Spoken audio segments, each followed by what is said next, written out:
Halo semua, kembali lagi di channel pembelajaran ini. Kali ini kita akan membahas detail tentang yang disebut tools ya, alat bagi kita untuk melakukan analisis laporan keuangan. Sebagaimana dibahas di video bagian pertama di pekan kedua ini, ada dua metode, ada dua alat, ada dua tools yang kita gunakan. Yang pertama adalah common size statement, dan yang kedua kita akan menggunakan financial ratio, rasio keuangan. Nah, kita bahas dulu yang common size statement.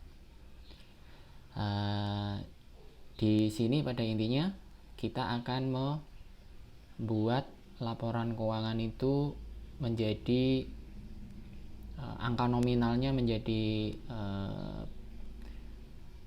percentage ya, jadi persentase. Untuk income statement semua akun dibagi dengan sales, sedangkan untuk balance sheet semua akun dibagi dengan total aset. Nah, bagaimana contohnya dan interpretasinya? Silakan dilihat di file Excel yang juga sudah di-upload di folder materi di Google Classroom. Nah, berikut file Excel tersebut.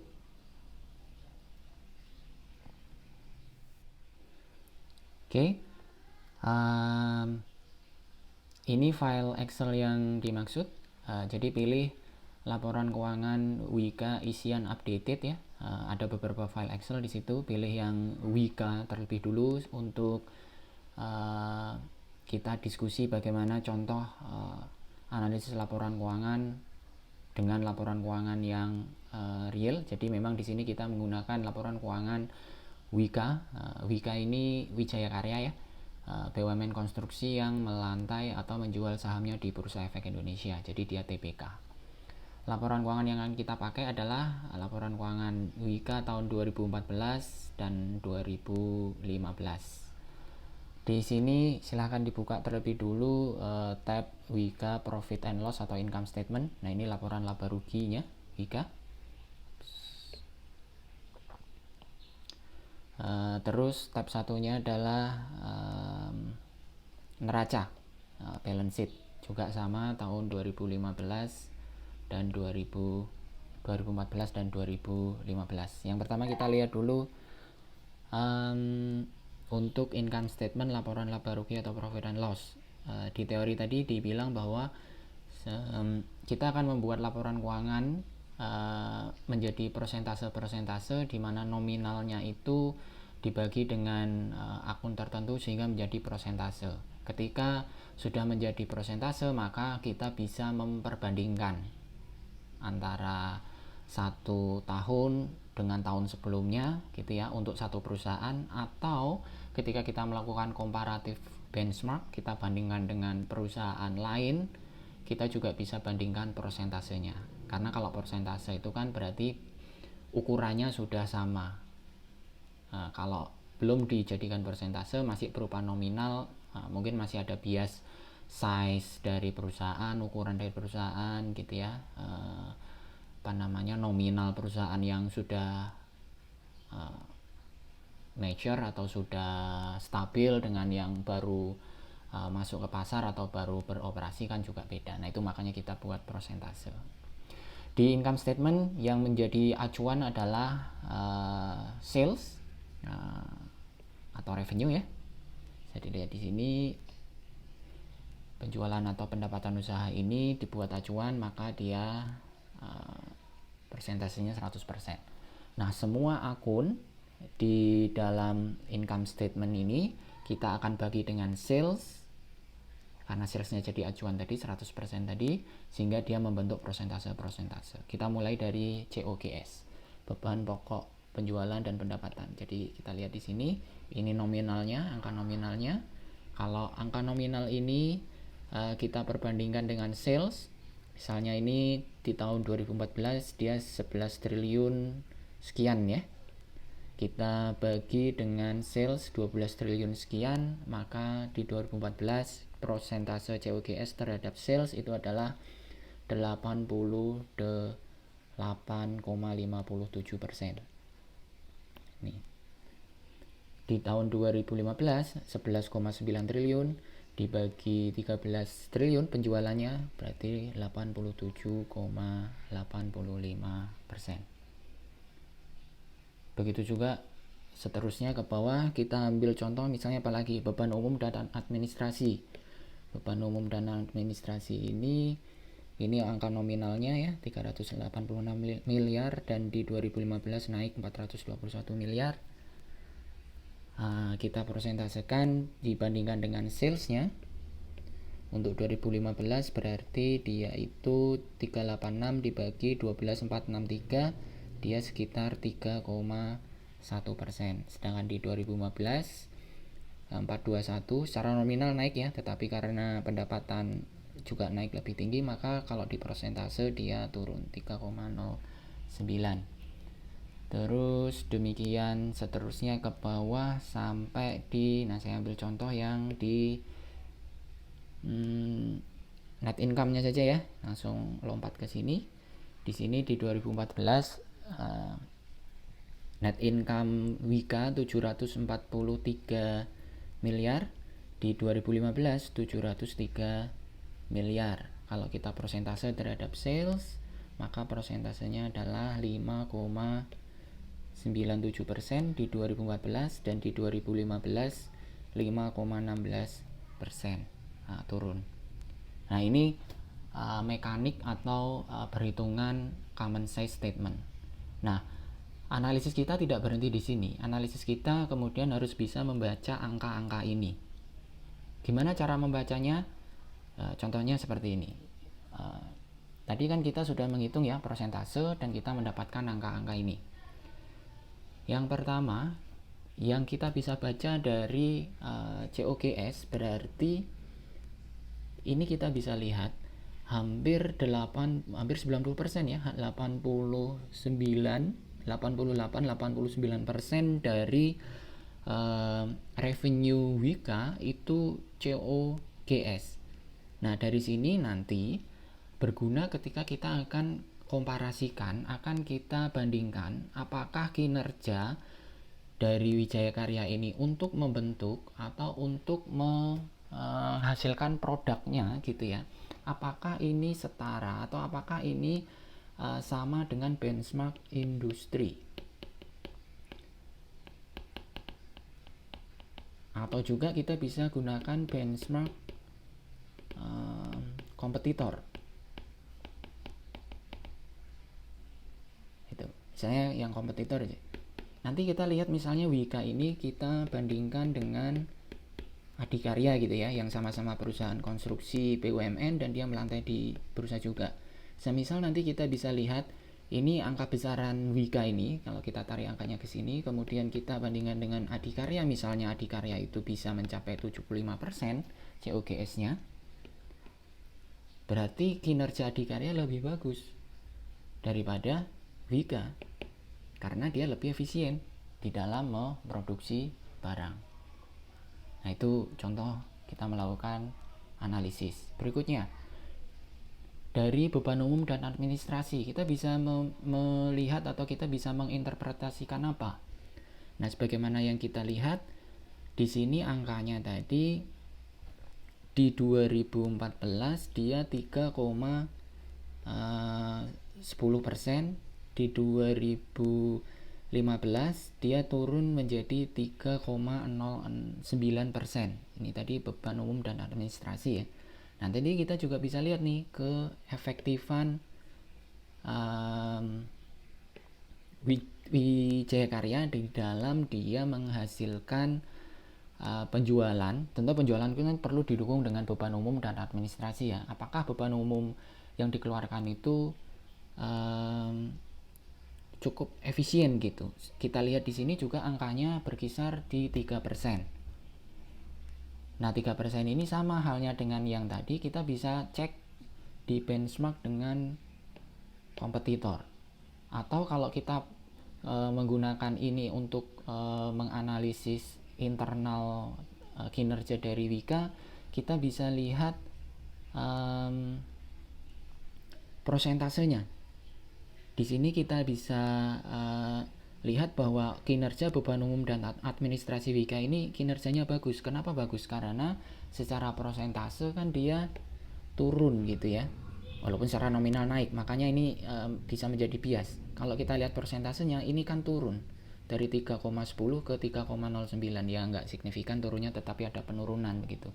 Dengan penurunan beban umum administrasi ini ada kenaikan dari sales. Nah, beban turun, sales naik, berarti kan kinerja beban umum dan administrasi ini bagus untuk internal Wika. Nah, itu contoh menganalisisnya ya.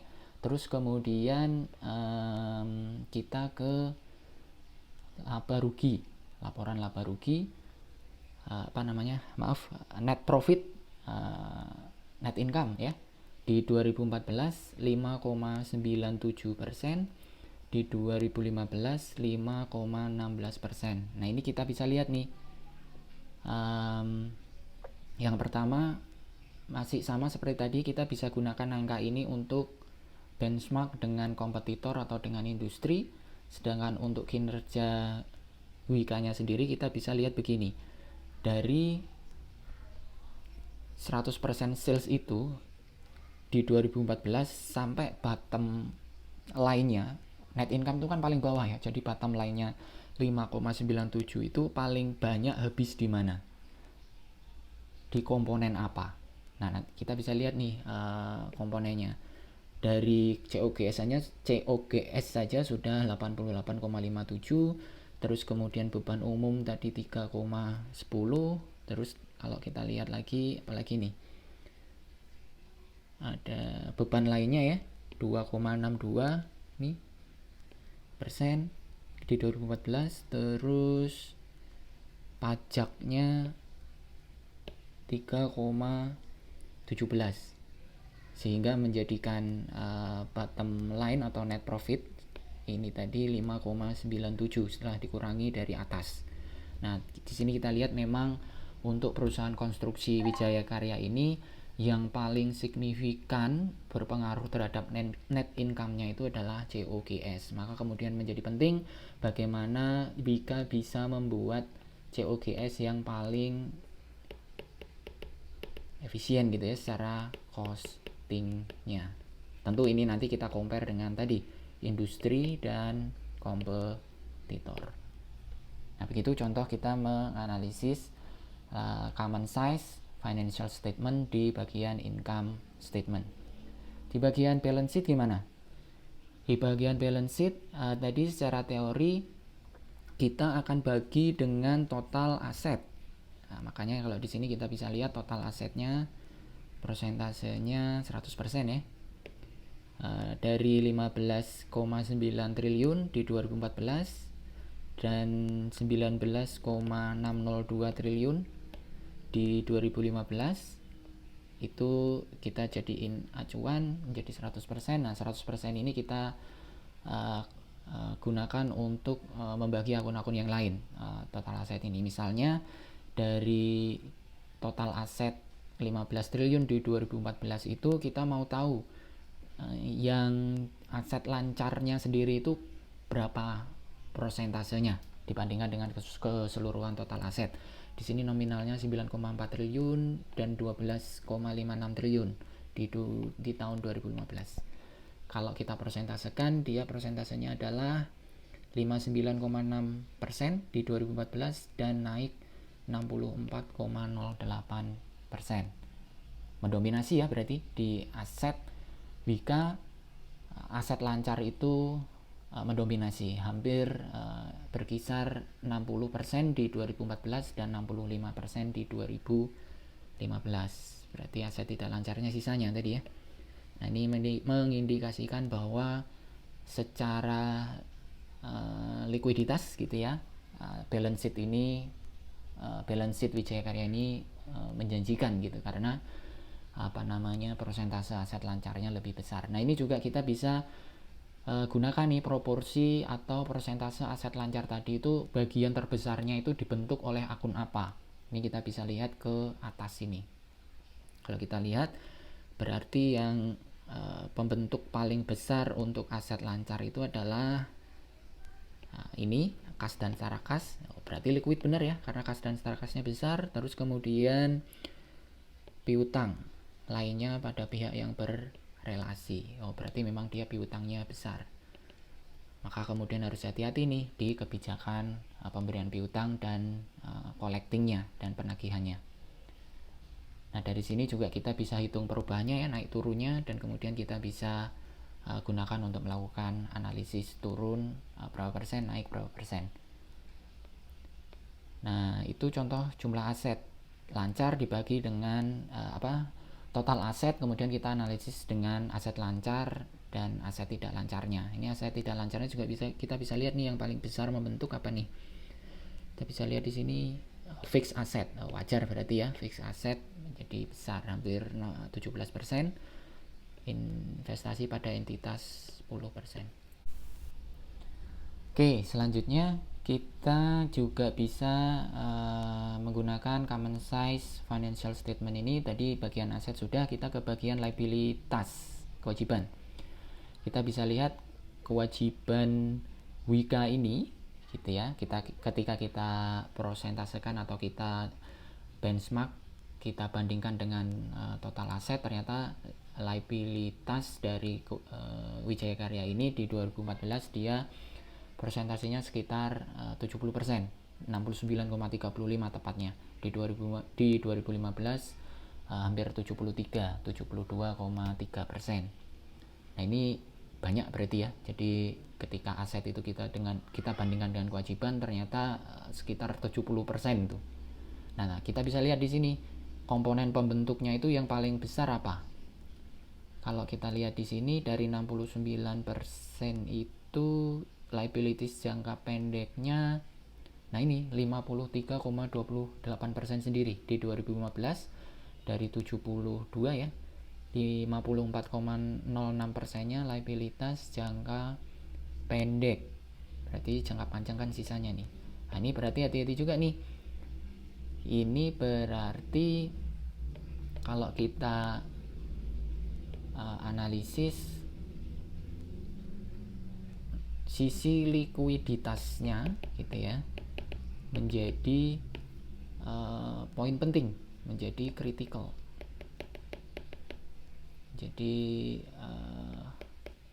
poin penting karena yang jatuh tempo dalam jangka pendek itu besar. Nah, ini kita hubungkan dengan atasnya tadi, bahwa ternyata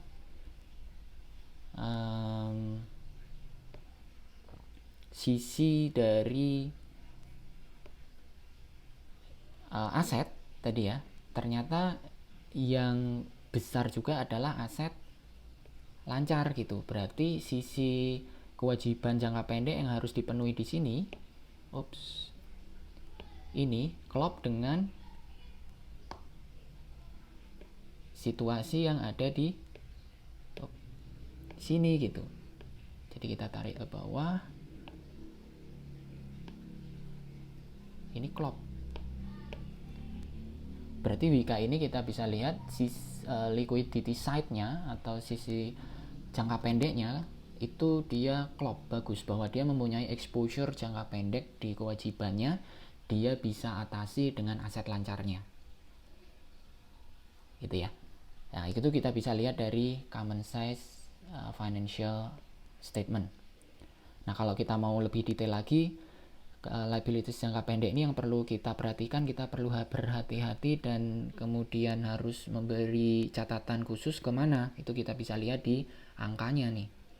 Ternyata yang paling besar itu adalah utang proyek 13,33 dan 16,76, dia naik ya 3,43. Nah, ini perlu hati-hati, utang proyeknya itu besar.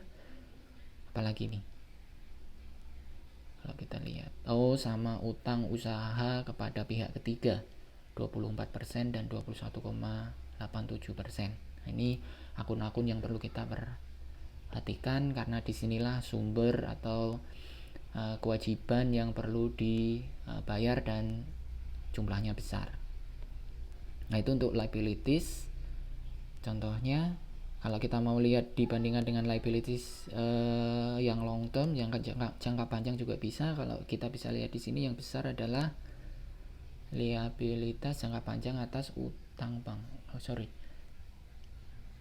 Ini ya, liabilitas jangka panjang atas pinjaman beragunan. Jadi dia minjam gitu ya, ada agunannya dan itu jumlahnya yang paling besar. Walaupun kalau kita compare tadi dengan yang jangka pendek, ini masih cukup kecil gitu ya.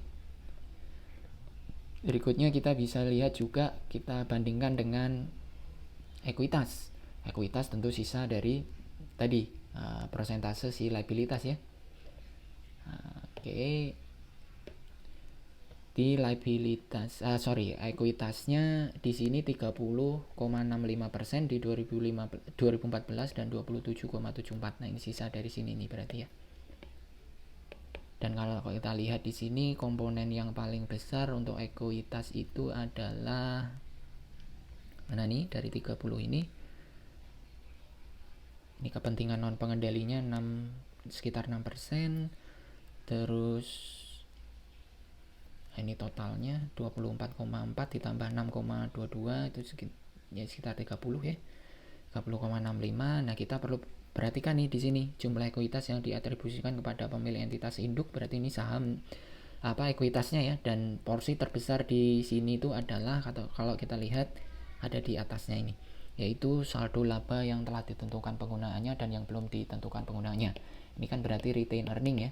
Jadi dia itu memang menyimpan laba ditahan yang besar Wika ini. Dan ini di 2015-nya turun. Nah, ini berarti nanti ini kan turun, berarti kita compare dengan penjualan gitu ya. Karena kan penurunan laba ditahan untuk investasi yang benar kan akan menghasilkan penjualan yang naik. Nanti kita komparasikan dengan penjualan di income statement. Apakah penjualannya naik atau tidak. Tadi sekilas kita lihat naik ya. Berarti ini klop nih, tidak ada yang salah dengan kinerja Wika di 2015 dan dari 2014 ke 2015. Nah, begitu. Terus kita lihat lagi ke atas saham biasa. Saham biasanya sekitar 3,87 ke 3,14. Nah, ini biasa saja ya sebenarnya. Terus kemudian ada paid in capital 4,5% di 2014, 3,65%. Nah, ini juga masih wajar, masih biasa. Nah, tadi berarti perhatian kita ada di sini nanti penggunaan dari retain earning atau laba ditahan. Nah, demikian bagaimana cara kita menganalisis, mulai dari menghitung dulu ya, menghitung common size financial statement. Nanti kita dapatkan angka-angka tadi, persentase tadi, dan yang lebih penting lagi tidak berhenti di situ, tetapi bisa membaca angka, bisa menginterpretasikan angka. Nah, kurang lebih caranya atau metode berpikirnya, metode analisis dan logikanya seperti yang barusan dibahas. Demikian, terima kasih.